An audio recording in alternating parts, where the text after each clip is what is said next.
सत्संग वही होता है यहां आने से इंसान को सोची आए, समझ आए, यहां आने से उसका जमीर जाग जाए, यहां आने से उसे सच का पता चले। रजो तमो सतो ये गुण है, सच और झूठ गुणों में आ जाता है। लेकिन यहां जिस सच की बात कर रहे हैं वो सच ओम हरि अल्लाह वाहिगुरु गॉड है। वो एक ऐसा सच जो जान ले, जो उसे मान ले, उसके जन्मों जन्मों के पाप कट जाते हैं, उसकी आत्मा पाक पवित्र हो जाती है और वो मालिक की दया में रहमत के लायक बनते चले जाते हैं। तो सच भगवान है, अल्लाह वाहिगुरु राम है।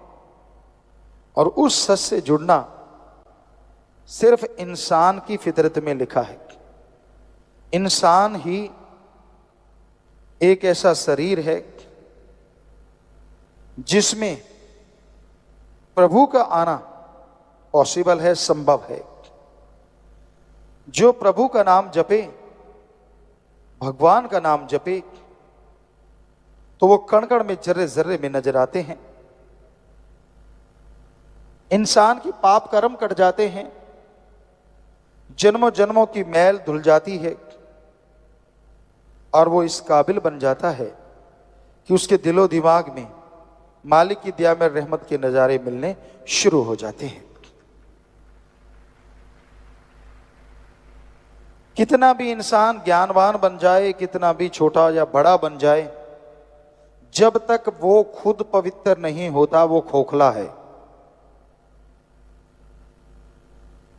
ज्ञान अच्छा है पर उस पर चला जाए तभी ज्ञान का मूल्य पड़ता है। हम ये नहीं कहते कि ज्ञान रखना कोई गलत, जितना ज्यादा ज्ञान हो उतना ही अच्छा, पर जितना ज्यादा उस ज्ञान के ऊपर चला जाए वो सबसे अच्छा। कर्म जोगी और ज्ञान जोगी जब तक इंसान नहीं बनता वो खोखला रहता है। सिर्फ कर्म करना जानते हो, किसी पशु की गर्दन मरोड़ दी, किसी पक्षी को मार दिया, ये भी कर्म है। लेकिन ज्ञान नहीं है तो ये पाप कर्म हो गए। किसी के हाथ से निवाड़ा छीन लिया, किसी को तड़पाया, किसी को दुखी किया, हर टाइम किसी को तंग करते रहे, ये भी कर्म है, लेकिन ये पाप कर्म है। इसलिए कर्म योगी के साथ साथ ज्ञान योगी होना अति आवश्यक है। जब तक इंसान ज्ञान योगी नहीं बनता तब तक मालिक की कृपा पात्र नहीं बना जा सकता। तो अगर आप कर्म योगी और ज्ञान योगी बनेंगे तभी मालिक की दया में रहमत के लायक बन पाएंगे, तभी उसकी खुशियां आपको हासिल होंगी। और सत्संग एक ऐसी जगह है यहां ज्ञान जोगी और कर्म जोगी बनाया जाता है, सिखाया जाता है। जिस तरह स्कूल कॉलेज उनमें दुनियावी पढ़ाई करवाई जाती है, दुनियावी शिक्षा दी जाती है, यह सिखाया जाता है कि आप दुनिया में उस्ताद कैसे बन सकते हैं। यह सिखाया जाता है कि आप दुनिया में सर्वश्रेष्ठ कैसे हो सकते हैं। उसी तरह सत्संग में इंसानियत का पाठ पढ़ाया जाता है,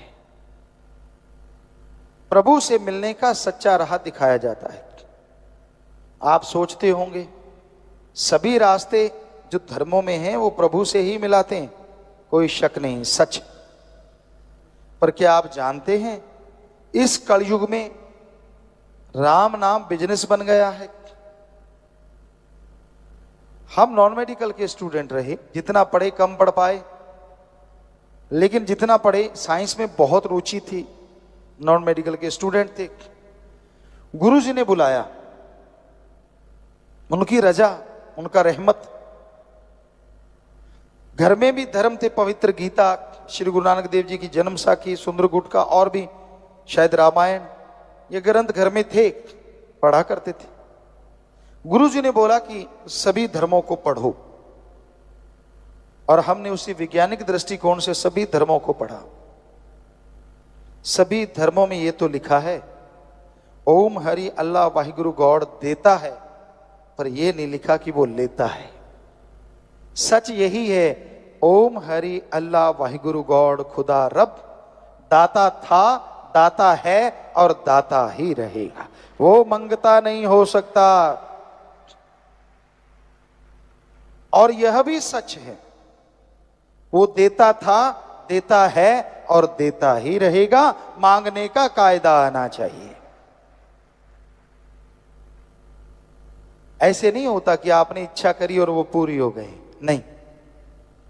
क्या आप इच्छा करें, 5-7 साल का बच्चा कोई इच्छा कर ले कि मुझे पीएचडी की डिग्री मिल जाए तो मिल जाएगी? कितना भी भ्रष्ट युग है, 7 साल के बच्चे को पीएचडी की डिग्री नहीं मिल सकती। हाँ, बड़े वाला तो कहीं भी कुर्सी के नीचे से दाएं से डाल के ले सकता है, लेकिन 7 साल के बच्चे को कौन देगा? नहीं हो सकता। वैसे तो कलयुग है, कुछ भी हो सकता है, लेकिन अगर वैसे कायदे से देखा है, डॉक्टरेट की डिग्री, मास्टर डिग्री ऐसे नहीं हासिल होती, उसके लिए जिंदगी के 20-25 साल लगाने पड़ते हैं। तो जरा सोचिए, ये किताबें तो सामने हैं, वो अल्लाह, वो वाहिगुरु, वो राम, वो गॉड जो दिखता नहीं, क्या उसके लिए 16 साल नहीं, 20 साल नहीं, 5 साल नहीं, क्या 2-4 महीने लगातार नहीं लगाने चाहिए उसका रिसर्च करने के लिए? लगाने चाहिए। अगर कोई लगा दे तो यकीनन मालिक के नजारे मिलेंगे और उसका रास्ता 100% नजर आएगा। पर 2 महीने होते हैं। आप घंटा सुबह घंटा शाम भक्ति करी और पूछते हैं भक्ति करी, कहते हाँ आज एक दिन भक्ति करी। एक दिन थोड़े ही ना, 2 घंटे। घंटा सुबह शाम अगर 2 महीने करोगे तो हमारे ख्याल से 5 दिन और रात बनेंगे। 2 महीने तो बहुत दूर जाके बनेंगे। कैलकुलेट करो, टाइम है। तो ये जरूरी है कि आप सही समय के अनुसार भक्ति करें, फिर उसके नजारे ना मिले तो कहें कि हमारे धर्म झूठे। धर्म नहीं कहते कि पैसा देने से भगवान दिख जाएंगे। धर्म नहीं कहते कि कपड़ा चढ़ाने से भगवान दिखेंगे। धर्म नहीं कहते कि धूप में तड़फने से, पाखंडवाद करने से भगवान दिखेंगे। सवाल ही पैदा नहीं होता। धर्म हमारे सारे कहते हैं भगवान का गुरु मंत्र, कलमा, मेथड ऑफ मेडिटेशन, वो एक तरीका है। बाय नेम उस गॉड को पुकारो तो वो गॉड जरूर मिलेगा, जरूर आएगा।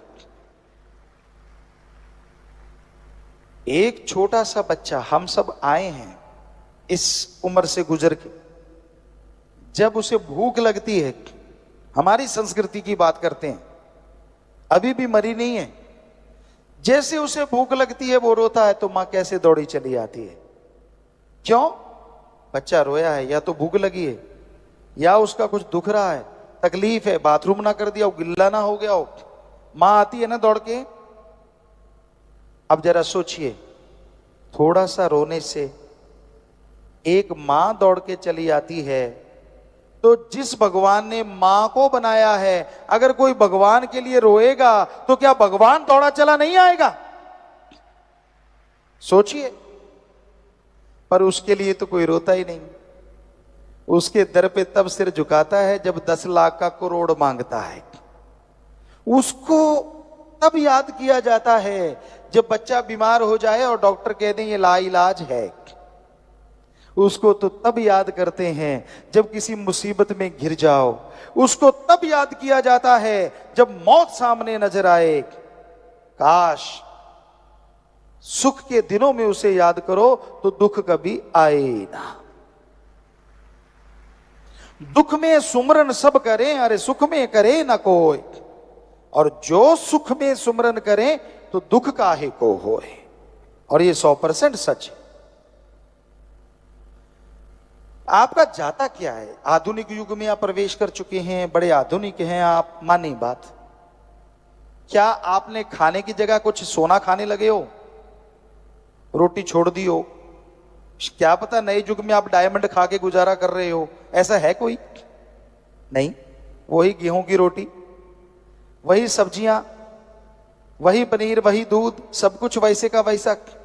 ठीक है, आधुनिक युग है, लेकिन आवश्यक चीजें तो वैसी ही हैं। आप वही चीजें लेते हैं, वही चीजें खाते हैं, वैसा कपड़ा पहनते हैं। तो उसमें अगर एक चीज और ऐड की जाए, और वो है प्रभु का नाम, कि आप घंटा सुबह शाम 10 घंटे, 24 में से फिर भी 22 घंटे आपके, चलो घंटा छोड़िए, 15 मिनट सुबह शाम, आधा घंटा, 11.5 घंटे आपके, आधा घंटा, वो भी 15-15 मिनट सुबह, 15 मिनट शाम को प्रभु को दे देंगे। करके तो देख लो, फकीर झूठ क्यों बोलेंगे? या तो हम कहें 15 मिनट तो लगाना, पहले 100 रुपया हमें दे के जाना, फिर तो आपको लगे यार गुरुजी पैसा लेने के लिए कह रहे हैं। हम तो नहीं कह रहे ऐसा, यहां तो कोई चढ़ावा नहीं चढ़ता, क्योंकि जब भगवान नहीं लेता तो फकीर क्यों ले? हमारे भी हाथ पांव हैं फकीर के भी। आप खेती बाड़ी करते हैं तो हम भी खेती बाड़ी के साइंटिस्ट हैं। एक ही एकड़ में 13 अलग अलग तरह की सब्जियां पैदा की भगवान की कृपा से। रीयूज वाटर सिस्टम तक हमने शुरू किया, और भी बहुत सारी चीजें कर रहे हैं समाज के भले के लिए। तो कर्म योगी बनना जरूरी है। तो मेहनत करके खाते हैं, मेहनत करके खाओ, लेकिन 15 मिनट सुबह शाम अगर प्रभु को दे दोगे तो यकीन मानो कुछ महीनों में ही आपके घर के हालात, आपके शरीर के हालात, दोनों जहान के हालात बदल जाएंगे। गुरु मंत्र नाम क्यों जरूरी है? बहुत से लोग कहते हैं कि हम नशा नहीं करते, परिवार वाले सुख सुविधा से रह रहे हैं, रहने को, खाने को, अच्छा घर परिवार बच्चे हैं, तो हम क्यों गुरु मंत्र लें? आखिर ऐसा क्या है? गुरु मंत्र को नाम कहें या कलमा, मेथड ऑफ मेडिटेशन कहें, बात एक ही है। तो मालिक का नाम सुखों की खान है। जब आपका विल पावर, आत्मबल कम हो जाता है, उस समय दुनिया में हर सोच इंसान की घटिया हो जाती है, नेगेटिव हो जाती है। और आत्मबल आने से हर सोच पॉजिटिव होती है, आत्मबल बढ़ता है, और पॉजिटिविटी से सफलता आपके कदम चूमने लगती है। हर अच्छे क्षेत्र में सफलता हासिल करने के लिए आत्मबल जरूरी है। पर आत्मबल का कोई tonic allopathy, homeopathy, Ayurveda, naturopathy किसी में उपलब्ध नहीं है। आत्मबल, विल पावर आप सबके अंदर मौजूद है। उस आत्मबल को हासिल करने के लिए, ग्रहण करने के लिए आप अपने अंदर झांकें, अंदर जाएं। पर इंसान अपने अंदर कैसे जा सकता है? कौन सा तरीका है जिससे आप अंदर जा सकें? क्योंकि वो तो धुन, वो अनहद नाद अंदर है जिससे आत्मबल बढ़ता है। तो पहला स्टेप आप सत्संग में आए, संत पीर फकीर वहां आपको समझाएंगे, समझें। दूसरा स्टेप, आप मेथड ऑफ मेडिटेशन, गुरु मंत्र, कलमा नाम लें। और तीसरा, आप उस नाम का अभ्यास करें। आत्मबल बढ़ाने के लिए गुरु मंत्र तो मिल गया, अगर उसका जाप आप नहीं करते तो आत्मबल बढ़ेगा कैसे? जिस तरह आपके सामने घी, दूध, मक्खन, बादाम सब कुछ रखा हुआ है, सिर्फ माथा टेकने से, सिर्फ उनको सजदा करने से उनकी पावर आपकी बॉडी के अंदर नहीं आती, स्वाद आपको नहीं मिलता। अगर आप उन बादाम को, उस घी, दूध, मक्खन को, उन मिठाई को खाओगे, स्वाद भी आएगा और ताकत भी आएगी। उसी तरह गुरु मंत्र है। फकीर, संत उस गुरु मंत्र को दे देते हैं। अब आप उसका अभ्यास करें, जाप करें, स्वाद भी आएगा और पावर भी आएगी। और वो एक ऐसा अलौकिक स्वाद है, ऐसा अलौकिक आनंद है जो आपको काम, वासना, क्रोध, लोभ, मोह, अहंकार, मन, माया, तमाम बुराइयों से दूर कर देगा। क्योंकि जैसा प्रभु के नाम में स्वाद है, जैसा नशा है, दुनिया में कहीं नहीं। शराब, पोस्त, भांग, अफीम, चरस, हेरोइन, स्मैक, ये सारे नशे एक तरफ और ईश्वर की भक्ति का नशा एक तरफ। अगर दोनों की आपस में तुलना करें तो ईश्वर की भक्ति का नशा करोड़ों गुना बढ़ के नशा देने वाला है। फर्क क्या है दोनों में? आप दुनियावी नशा करते हैं, वो बर्बादी का घर है। शरीर खत्म होता है, दिमागी तौर पे आप खत्म होते हैं, समाज में आप पे लानतें पड़ती हैं और आप दुखी परेशान रहते हैं। मां बाप, बच्चे, परिवार सब दुखी हो जाते हैं। ज्यों ज्यों नशा करते जाएंगे आप दुनियावी, त्यों त्यों अपना खात्मा आप खुद करते जाएंगे। पर ईश्वर के नाम का नशा, राम नाम का नशा, जो आप घर बैठे बिठाए कर सकते हैं, घर गृहस्थ में रहते कर सकते हैं, जैसे जैसे जाप करते जाएंगे, जैसे जैसे वो नशा करते जाएंगे, आपका शरीर तंदुरुस्त, दिलो दिमाग स्वस्थ से स्वस्थ होता चला जाएगा। घर परिवार में खुशियां, रौनक आनी शुरू हो जाएगी और समाज में लोग आपकी इज्जत करेंगे।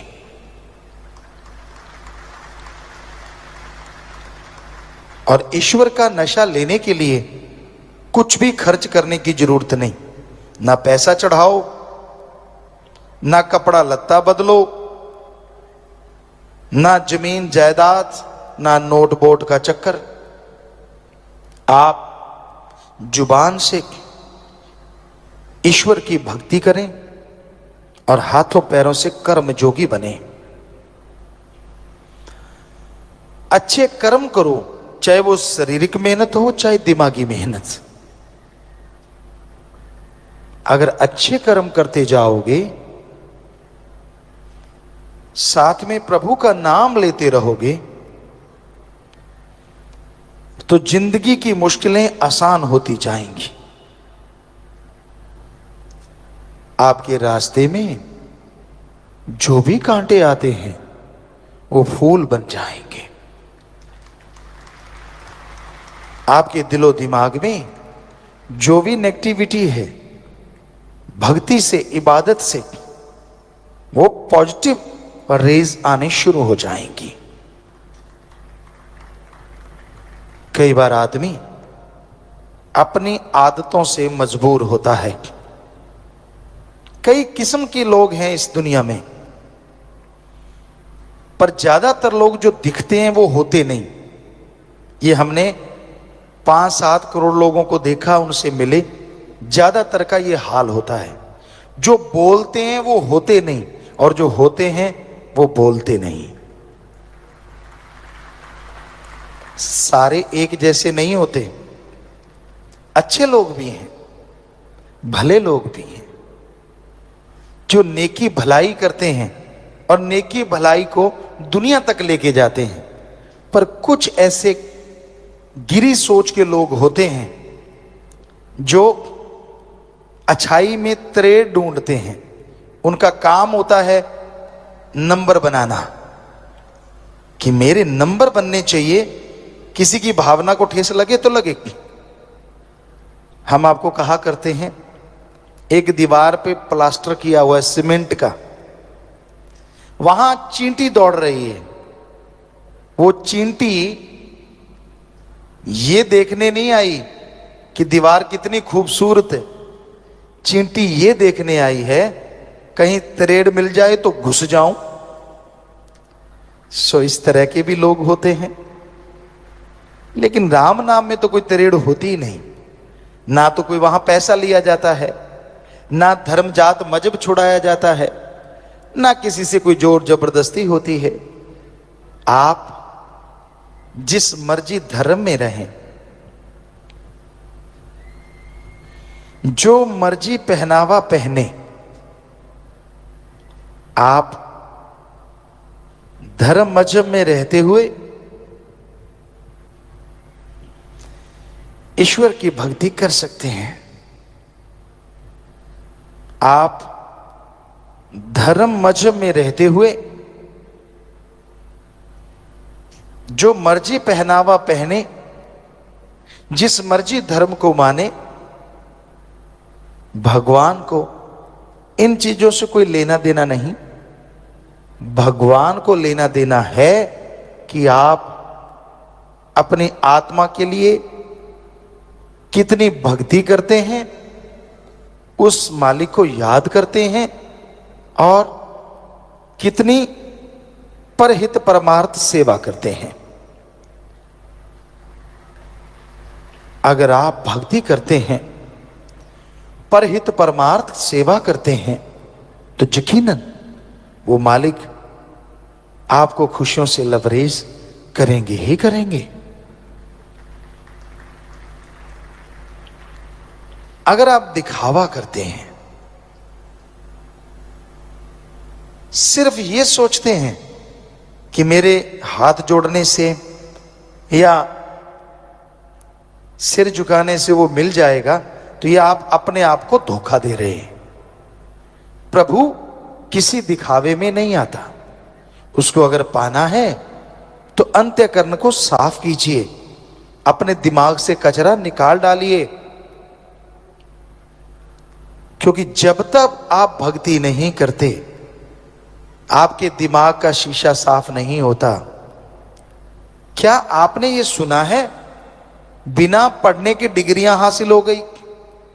हो सकता है ऐसा होता हो, पर क्या आपने सुना है धरती में बीज डाला ही नहीं और फसल खड़ी हो गई? क्या आपने सुना है डॉक्टर ने ऑपरेशन किया ही नहीं और आपका ऑपरेशन हो गया? हो सकता है भक्ति वालों के साथ ऐसा होता हो, पर वैसे ऐसा संभव नहीं है। आप डिग्री डिप्लोमा हासिल करते हैं, जिंदगी के 20-25 साल लगाते हैं, और अगर प्रभु को देखना है, उसकी भक्ति को जानना है, तो जिंदगी के 20-25 महीने ही भगवान की तरफ लगा के देखो, तो आप रिजल्ट बता सकते हैं भगवान है कि नहीं है। चंद किताबें पढ़ लेने से, थोड़ी डिग्रियां हासिल कर लेने से ये कह दो भगवान नहीं है, तो इससे मूर्खता नहीं कहेंगे तो और क्या कहेंगे। क्योंकि अगर छोटी सी डिग्री के लिए, मास्टरेट की डिग्री, पीएचडी की डिग्री, कोई भी आप डिग्री लेते हैं, उसके लिए जिंदगी के 20-25 साल लगाते हैं। भगवान के सर्च के लिए आपने एक दिन नहीं लगाया और बैठे बैठे कह दिया भगवान नहीं होता, तो ये तो आप खुद पढ़े लिखे हैं, क्या कहेंगे लोग आपको। पहले सर्च करो, गुरु मंत्र, मेथड ऑफ मेडिटेशन लो, फिर उसका अभ्यास करो। जैसे टीचर कहता है ऐसे पढ़ो बेटा, ऐसे पढ़ो, आप फॉलो करते हैं तो मेरिट होल्डर हो जाते हैं, चलो जैसे तैसे पास भी होते हैं। उसी तरह आपको गुरु मंत्र लेना होगा, फिर उसका अभ्यास करना होगा, घंटा सुबह शाम। फिर रिजल्ट ना आए तो बताइए। रिजल्ट आता है, 100% आता है, पर भक्ति करने से, इबादत करने से। सत्संग क्यों जरूरी है, किस लिए जरूरी है, और सत्संग में आना चाहिए, ये संत पीर फकीर हमेशा बोला करते हैं। तो सत्संग का मीनिंग, मतलब क्या है। सत्संग, सत सच सत्य एक ही है। ओम हरि अल्लाह वाहिगुरु गॉड खुदा राम। उसके अलावा दुनिया की हर शय बदल जाती है, हर चीज बदल जाती है, पर भगवान ओम हरि अल्लाह वाहिगुरु राम ना कभी बदला था, ना कभी बदला है, और ना कभी बदलेगा। वो सच था, सच है, और सच ही रहेगा। तो हर समय, हर पल, हर जगह वो मौजूद है। दुनिया में ऐसी कोई चीज नहीं जो एक ही होते हुए भी हर समय, हर जगह, हर पल मौजूद रहती हो।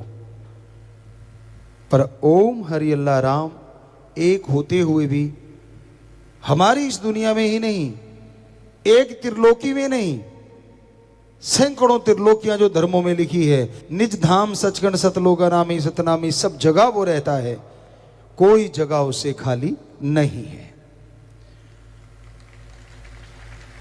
और कमाल उसका ये है, वो जिस भी चीज को देखता है उसी का रूप धारण कर लेता है, कण कण में, जर्रे जर्रे में मौजूद है। पेड़ पौधे ले लीजिए, जीव जंतु ले लीजिए, पशु पक्षी परिंदे ले लीजिए, हर जगह वो है। तो सत्संग में जब इंसान आता है, सुनता है, तो उसकी समझ में आता है कि हाँ, एक ऐसी सुप्रीम पावर है, एक ऐसी शक्ति है जो हर समय, हर जगह मौजूद है। तो सत्संग क्यों जरूरी है। आदमी कहता है मैं क्यों करूं सत्संग, किस लिए करूं सत्संग। क्या आप जानते हैं कि आप कितनी शक्तियों के धनी हैं। शायद आप सोचते हो कि मैं तो सब जानता हूं, मेरे में इतनी अकल है, मैं इतना पढ़ा लिखा हूं, मेरे में इतनी समझ है, मेरी बॉडी स्ट्रेंथ ये है, मेरी माइंड स्ट्रेंथ ये है, इत्यादि इत्यादि इत्यादि। तो आप सोचें कि मेरे को तो सारा पता है। जी नहीं, ये तो 100% में 1-2% ही आपको पता है। यहां तक साइंटिस्टों की बात करें, वो भी कह रहे हैं हम तो इंसानी शरीर को 10 से 15% ही पढ़ पाए हैं। तो हमारे धर्मों में यह बताया गया है कि अगर आप अपनी स्ट्रेंथ, सोचने की शक्ति, शारीरिक शक्ति यानी आत्मिक, मानसिक, शारीरिक शांति चाहते हैं, शक्तियों को बढ़ाना चाहते हैं, तो आप इसके योग्य हैं, मनुष्य कि जो अपनी शक्तियों को बढ़ा सकता है। पर कैसे? क्योंकि वो शक्तियां आपके अंदर हैं। और बढ़ाने के लिए एक स्कूल, कॉलेज अगर कोई है तो वो सत्संग है।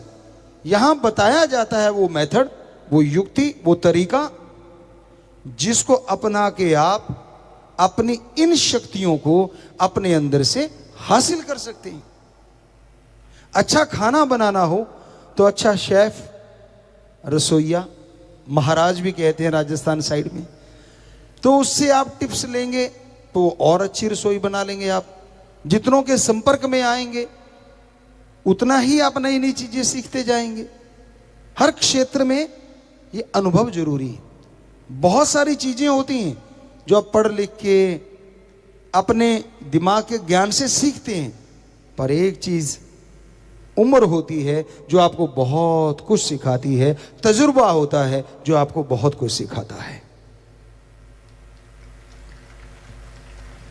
तो उसी तरह सत्संग में जितनी बार आओगे, जितनी बार सुनोगे, हर बार आप कुछ नया लेके जाओगे। हर बार आप अपने लिए, अपने परिवार के लिए, समाज के लिए, देश के लिए, वर्ल्ड के लिए, आपकी सोच की लिमिट यहां तक है, कुछ ना कुछ अच्छा ही करने के लिए प्रेरित होके जाओगे। कभी भी सत्संग में घर पाड़ने के लिए या बर्बाद करने के लिए नहीं सिखाया जाता। आज सत्संग को अगर छोड़ दें, संतों को छोड़ दें, सच्चे संत, बाकी समाज में ज्यादातर लोग दुखी हैं। और दुख का कारण जब आप सुनोगे, हैरान भी होगे और मानोगे भी, स्वीकार भी करोगे। अपने दुख से दुखी बहुत कम लोग हैं। दूसरा सुखी ज्यादा क्यों है, इससे दुखी बहुत मिल जाएंगे।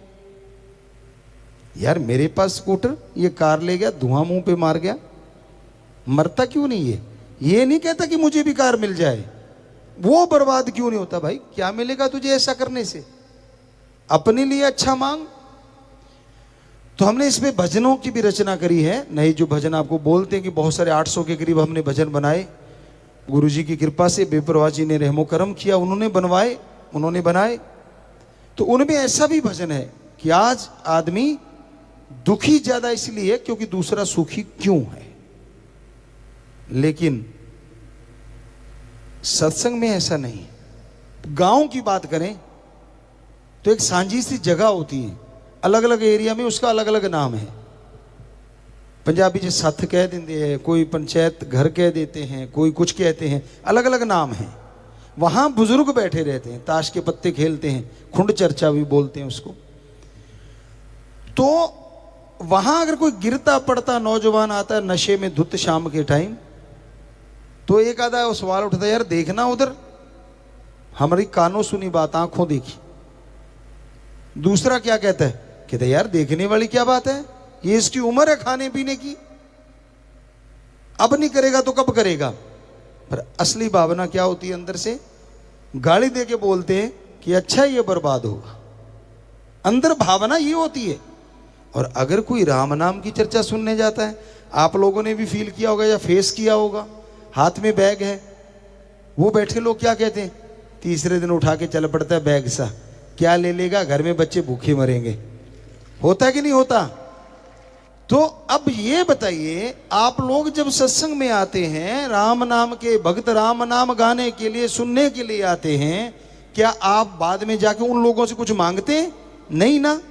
तो उनको तकलीफ क्यों हो रही है कि ये तीसरे के दिन क्यों चल पड़ते हैं, इतने इतने लोग क्यों इकट्ठे हो जाते हैं? उनको तकलीफ इसलिए होती है कि ये तो यार आबाद होते जा रहे हैं, दिनों दिन तरक्की करते जा रहे हैं,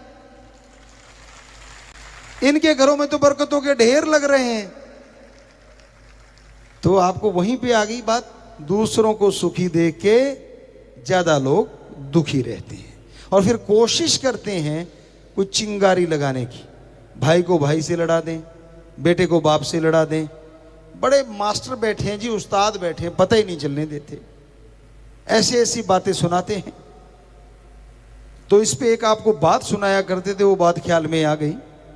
एक संत किसी गांव में आए और उसकी एक सज्जन सेवा करने लग गए। वो सज्जन जो सेवा करते थे, संतों ने उसे पूरा पढ़ लिया। अब सेवा ही इतनी करी उन्होंने, साथ संगत आती, उनकी चाय बना के देना, लोग तब थोड़े आते थे, 5-10 आ गए, उनको खाना बना के देना, संतों के लिए भी खाना दे दिया। अब सेवा करता रहा वो, सेवा भावना जबरदस्त। टाइम हुआ तो संत कहने लगे, भाई हम तो जा रहे हैं अब और नगर के लिए, पर आपने बहुत सेवा की, बोलो आपको क्या वरदान दी। मां के बेटे ने एक बार भी ना नहीं करी। आमतौर पे ये अपने सभ्यता है कि एक बार अगर कोई चाय भी कहे ना कि यार चाय पी ले, तो आगे से कह देते नहीं। और कई जगह हमने देखा है, सामने वाले कह रहे चाय ले आई, नहीं, अच्छा ठीक है, दूसरी बार पूछते ही नहीं। आप लोग कहीं ना कहीं देखा होगा, हमने देखा है जी, बिल्कुल देखा है, एहसास किया है। और कई ऐसे होते हैं पूछते ही नहीं। अब पूछना क्या है, कोई मेहमान आया है, हमारे तो धर्मों में लिखा है मेहमान तो एक तरह से भगवान की तरह होते हैं। भाई आए हैं तो मतलब सत्कार करने के लिए, वो भगवान नहीं बन जाते। मतलब इसलिए कहा गया था हमारे पाक पवित्र वेदों में कि भाई सत्कार करना, इज्जत करनी आए हुए की। तो ऑब्वियसली पता ही है कि भी चाय लानी है तो वो पहले ले आते हैं, पूछने वाले में डाउट होता है। तो इसलिए उसने सीधा ही कह दिया, क्योंकि वो तो पता नहीं संत मुकर ही ना जाए। कहते क्या चाहिए, बोल बेटा। कहता जी ऐसा कोई मंत्र दे दो जो मैं चाहूं वो मिल जाए। अब कितनी बड़ी चीज मांग ली। संत मुस्कुराए, जानते थे ये तो बड़ा ईर्ष्यालु है, गड़बड़ हो जाएगी, अगर ये ऐसा करता रहा तो इसने किसी को जीने नहीं देना। कहने लगे बेटा याद रखना 2 बातें। पहली बात, जो तू मांगेगा तेरे पड़ोसी के दुगना आएगा, क्या तुझे मंजूर? कहता है जी मंजूर है। दूसरी बात, किसी का शारीरिक नुकसान करेगा तो तेरा हो जाएगा, किसी दूसरे का नहीं होगा। कहते जी मैं क्यों करूंगा, ठीक है जी, दोनों मंजूर है शर्तें। कहते ठीक है फिर ये ले मंत्र। मंत्र दे दिया जी। अब घर में आया बड़ा खुश खुश, गिनती करी कितने परिवार के में, मेरे 4-5 जितने भी थे, मंत्र का किया जाप। कहता आने तो 36 प्रकार का भोजन सबके लिए। अब थालियां आ गई जी झट से। अभी वो कौर तोड़ के मुंह में डालने लगा था, घर साइड वाले घर में शोर मच गया। तो उसने उस दीवार के ऊपर से देखा कि चक्कर क्या है, बरामदे से होते थे खुले, वो देखा उसके 4 आई हुए, उधर 8 थालियां आई हुई। पिस्सू तो पड़ने शुरू हो गए। जब सेवा करता मैं मर गया, ये बैठे बिठाए डबल ले रहे हैं। कोई नहीं, चलो भूख लगी थी, खाना खाया, खाना तो स्वादिष्ट होना ही था, अब गैबी रूहानी खाना था। बहुत खुश हुआ, सारा परिवार खुश हो गया। तो तब बैलों से खेती करते थे। कहता जी ऐसा है, मैं चलाता हूं, मेरा बेटा चलाता है, तो हमारे 2 नगौरी बैलों की जोड़ियां आ जानी चाहिए। अब वो खाना खा के बाहर निकला, देखा खूंटे पे 4 बैल खड़े हैं पूरे गजब के। बड़ा खुश हुआ। अभी आप जाके हाथ ही रखा था, देखा पड़ोसियों पे शोर मच गया। अब हाथ धीरे ही चल रहा था, क्योंकि पता था उधर शोर मचेगा। देखा ऊपर से दीवार के, उधर 8 बैल खड़े। पंगा पड़ गया यार, गालियां देके कहता है सेवा करता है मैं मर गया, ये बिना वजह पंगा ले रहे। अपनी मंत्र का जाप करूंगा, ये कोई बात थोड़ा ना है। चुप हो गया, पर अंदर जलन। आपको अभी कहा था दूसरों का सुख देख के दुखी। अब आ गया बाहर, बाहर वाले कहते यार उदास सा दिखता है। कहते यार क्या उदास दिखता हूँ, बाद में कभी बताऊंगा। घर वालों ने जोर दिया कि यार तू कुछ और भी मांग ले। कहते चलो ठीक है। कहते ये देख घर देख अपना कितना गंदा हुआ पड़ा। अब उसको मतलब जी करे मांगूं कि ना मांगूं, पता था होगा क्या। अब घर वालों ने प्रेशर डाला, मान गया, मंत्र का जाप किया। कहता जी आलीशान घर बन जाए। वसो देखा खाली जगह हुआ करती थी, जिसे नोहरा या बेहड़ा साइड में होता था, इधर घेर कहते हैं शायद यूपी साइड में। तो वो एरिया का था। देखा उधर तो वो महल बना खड़ा है। अभी वो उधर देख ही रहा था, पड़ोसी के 2 बन गए। कहता है इसीलिए तो मैं कह रहा था मत लो पंगा, हटे नहीं ना, वो देखो उधर। अब सारे चुप हो गए। कहता अब नहीं, अब मुझे तंग मत करना, कुछ नहीं मांगना मैंने। अब बेचारा चुपचाप, पड़ोसी बड़े खुश है, यार कुछ किया नहीं कराया नहीं, ये तो बड़ा मजा आ रहा है, वो तो शोर मचाएंगी, नाचेंगे आएंगी, उसको लगे जहर जैसे। तो कि ना मेरा कोई नाम, ना मेरी कोई वाह वाह है, मेरी वजह से सारा कुछ ले रहे हैं और ये नाचे क्यों दे जा रहे हैं। हालांकि उन्होंने बेचारों ने उसका कुछ बिगाड़ा नहीं था, चला गया। कई यार दोस्त होते हैं, आपको कहा ना बड़े मास्टर होते हैं, आप जानते ही हो, कहने की जरूरत नहीं। तो वो दुनिया में गया और कहने लगा, यार मेरे साथ तो बड़ी गड़बड़ हो रही है। कहने लगे, क्यों, तू बड़ा उदास, और यार तेरे तो महल मोल, पता नहीं तू कहाँ से रातों रात कौन सा जादू टोना कर आया। कहता कौन से महल। कहते नहीं यार, तेरे खेत में बैल भी बड़े बढ़िया चल रहे थे। कहता मत पूछ यार। कहते तो भी वो संतों के की थी सेवा। कहते हाँ। कहता उन्होंने मुझे वरदान दिया, लेकिन पड़ोसी के डबल हो जाता है। साइड पे ले गया, कान में कुछ फुसफुसाया। मास्टरों का काम ही होता है, अगलाई डब्बू को तकानते।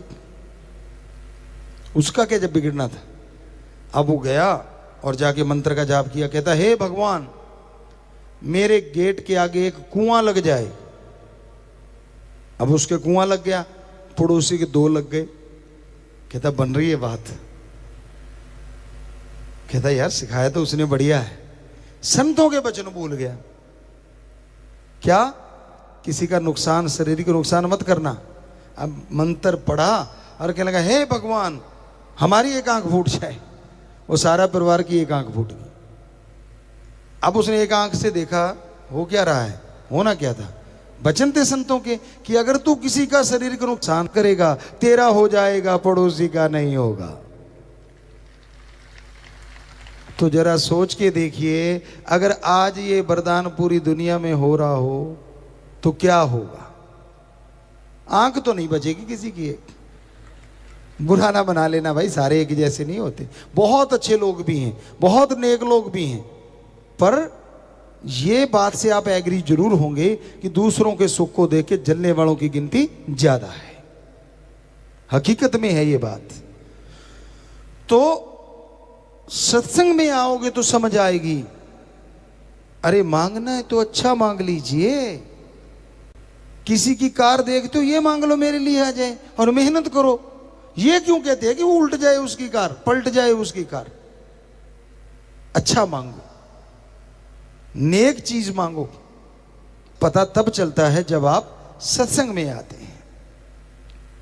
उसके आए बिना कुछ भी पता नहीं चलता, समझ ही नहीं आती।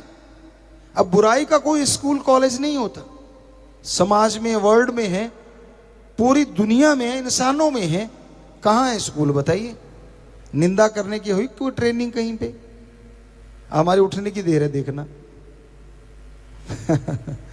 सारे नहीं करते, पर थोड़ी थोड़ी तो जरूर आदत सी पड़ी हुई है। वो ना भैंस थोड़ी सी चाट खा के दूध दे देती है, आटा डालते ना ऐसे, तो फिर आराम से टिकी रहती है। आप जानते किसान भाई, गऊ भैंसों को डालते होते ना वो चाट की आदत पड़ी हुई है।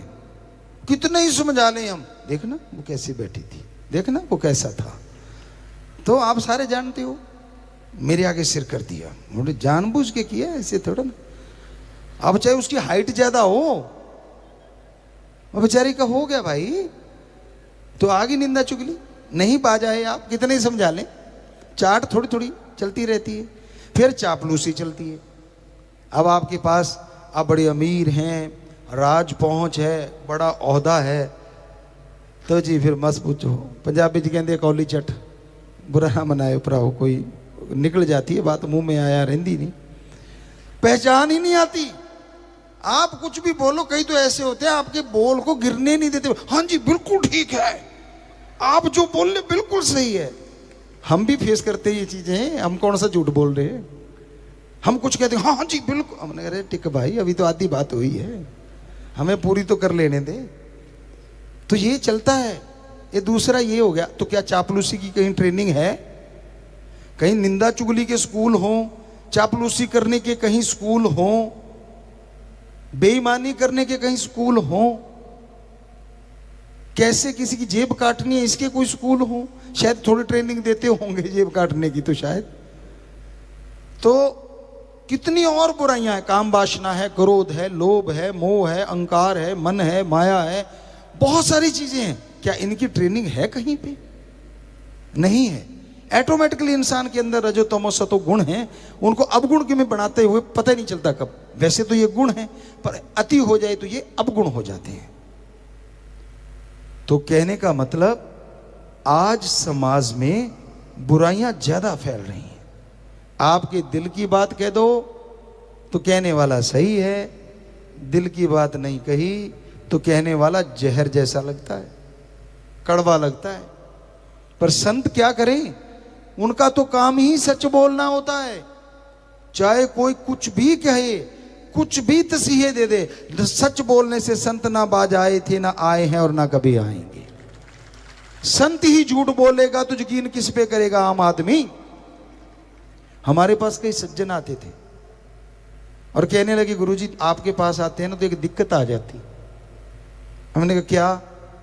कहते हम सोच सोच के बोलना पड़ता है कि गुरुजी के सामने तो कम से कम सच बोलो, सारा दिन तो सबको बेटे बेटे देते रहते हैं, बेटी तो देते ही नहीं। सो बुरा ना मनाना भाई, समझने वाले समझ गए होंगे, हम तो वैसे इशारा सा किया है। सो आज समाज में ज्यादातर लोग झूठ के पुजारी हो गए हैं। यहां जरूरत पड़ती है वहीं सरका देते हैं। सच तो कभी कभार ही जुबान पे आता है, क्योंकि अपना बिजनेस चलाना है, व्यापार चलाना है।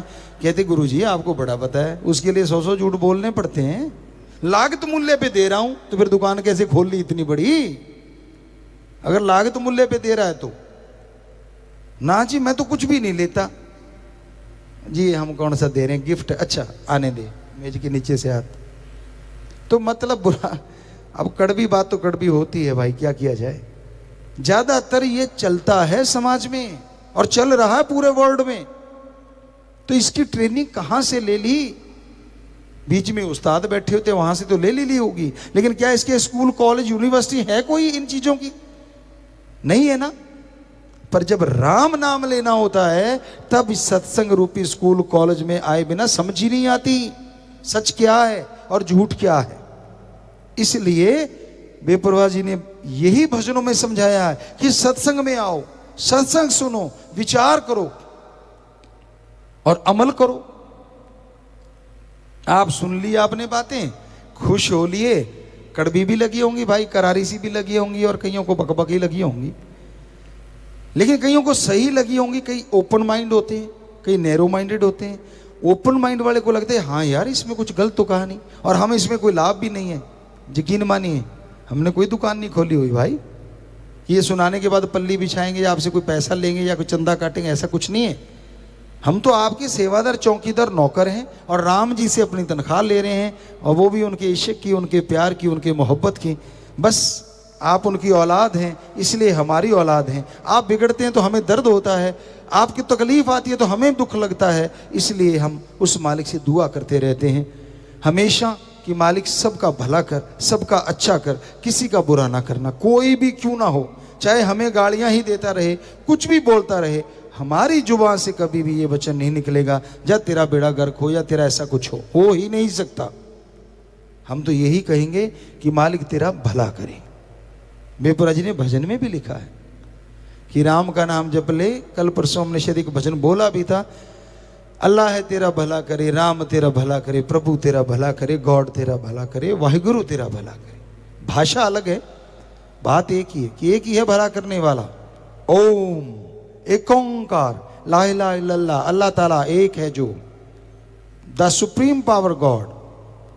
सो एक ओंकार, तो कहने का मतलब वो एक शक्ति, एक ताकत है, उसका नाम लीजिए, वो आपका भला करेगी, वो आपको स्ट्रेंथ देगी, विल पावर देगी, शक्ति देगी, जिसके द्वारा आप बुलंदियों को छू सकेंगे हर अच्छे नेक काम में, हर भले काम में।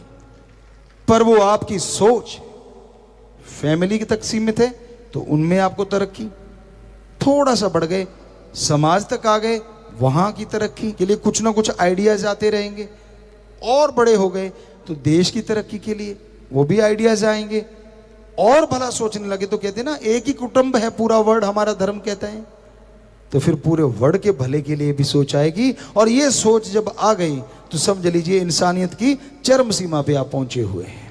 बहुत ही अच्छी आपके अंदर गुणों का आवास बन गया है, निवास बन गया है, यानी गुण आपके अंदर आ चुके हैं। तो भाई सोच की बात, यहां तक आप लिमिट रखते हैं, आपकी सोच है। राम का नाम, ओम हरि अल्लाह वाहिगुरु गॉड, खुदा का नाम आपको उस सोच के लिए जरूर तरक्की देगा, भला करेगा आपका, आपको ताकत देगा। इंसान इंसान है, भगवान में कमी कोई नहीं निकाल सकता, इंसान में कमियां हो सकती हैं, इसमें कोई दो राय नहीं। सतगुरु में नहीं हो सकती, पीर फकीर संत सच्चे रूहानी सूफी नहीं हो सकती। दुनिया लाख कहे, कुछ भी कहे, कबीर जी को क्या छोड़ा, श्री गुरु नानक देव जी महाराज को क्या छोड़ा, कितने संत पीर पैगंबर ले लीजिए आप, और आज उनकी वाणी को हर कोई नमन करता है, सत्कार करता है, इज्जत करता है।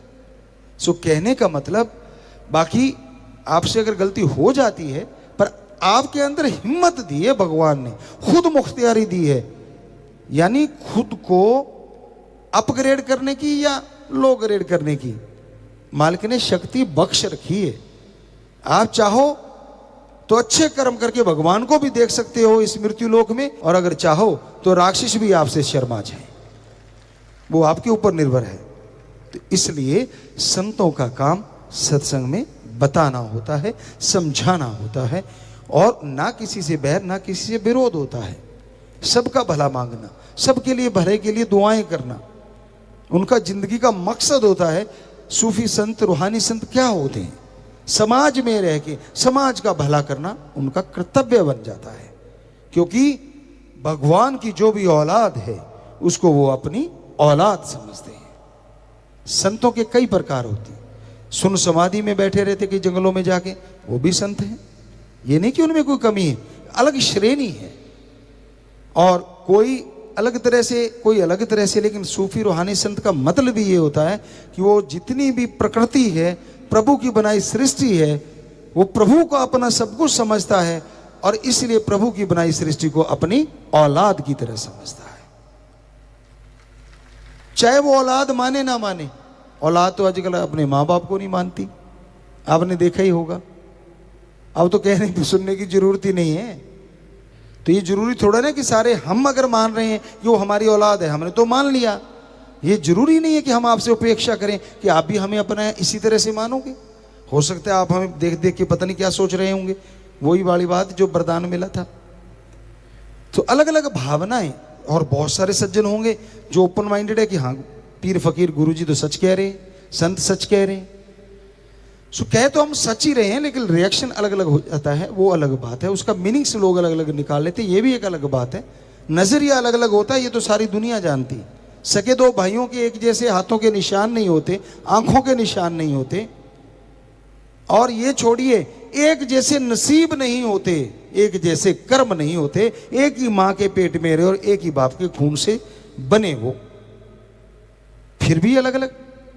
तो इसलिए भाई नजरिया अलग अलग हो सकता है, लेकिन हमारा जो नजरिया है बिल्कुल क्लियर है, क्रिस्टल क्लियर कहते हैं, बिल्कुल साफ है। जैसे एक शीशे के गिलास में पानी होता है बिल्कुल फिल्टर वाला, उसी तरह हमारा नजरिया तो फिल्टर वाला है कि हम तो जिंदगी का मकसद हमारा यही है। ओम शास्त्र नाम श्याम स्थान दाता रहबर का MS जी उन्होंने हमें बनाया, वही करवा रहे हैं। शुरू से ये मकसद है कि पूरे समाज का, पूरी सृष्टि का भला करना है, और जरूर करना है। कर रहे थे, कर रहे हैं, और करते रहेंगे बिल्कुल। और कोई कुछ भी हमारा कोई नियत नहीं है, ना कुछ बड़ा बनने की। हम तो चौकीदार थे, चौकीदार हैं, नौकरों के नौकर हैं। आपका नौकर भी आके अगर हमें कहेगा कि मेरे लिए ये दुआ करो, हो नहीं सकता कि हम उसका हुक्म डाल दें, हमारे लिए वो हुक्म होगा, हम उसके लिए भी दुआएं करेंगे। हो गए ना नौकरों के नौकर। ऊंचे इसलिए बैठना पड़ता है, नीचे बैठेंगे आप खड़े हो जाओगे, ये कैमरों में नहीं आएगा, ये ढूंढते फिरेंगे किधर है। तो जो बोलने वाला होता है ये मनोविज्ञान है। नेचुरली आदमी चाहता है कि वो मेरे सामने बैठ के बोले, मैं उसको देखूं, सिर्फ बोलना ही नहीं। इसलिए वीडियो को लाइक करते हैं ना आप ज्यादा। ऑडियो तो काम चलाऊ काम चल गया, जब वीडियो आ गई कौन पूछता है। आमने सामने बैठ के बातें करेंगे यार, बातें होंगी। ऐसा मतलब पल में अमेरिका पहुंच जाते हो आप, अमेरिका वालों को इंडिया ले आते हो। सो कहने का मतलब ये चीजें तो जरूर हैं, लेकिन संतों का काम तो वही है, सबका भला करना, सबका भला मांगना, सबके भले के लिए प्रार्थना करना, और कोई बड़ापन नहीं है। और ये ऊंचा बैठना, दूसरा कारण इसका ये भी है क्योंकि हमारे पाक पवित्र ग्रंथों में ये लिखा है, कलयुग में जो सत्संग सुनने आएंगे वो देवी देवताओं जैसे होंगे, ऐसे लोग ही सत्संग में आ पाएंगे। तो हमें इन देवी देवताओं के दर्शन हो रहे हैं, इनमें हमारे सतगुरु प्यारे राम के दर्शन हो रहे हैं, इसलिए थोड़ा ऊंचा होके देखते हैं कि लास्ट वाले में भी हो रहे हैं, आराम से उनको भी देख पाए। तो भाई इसलिए ये वजह है, और कोई मान बढ़ाई का चक्कर ना हमारे दिलो दिमाग में था, ना है, ना कभी होगा, सवाल ही पैदा नहीं होता। संत पीर फकीर का काम समाज की सेवा करना था, है और हमेशा हमारा तो रहेगा।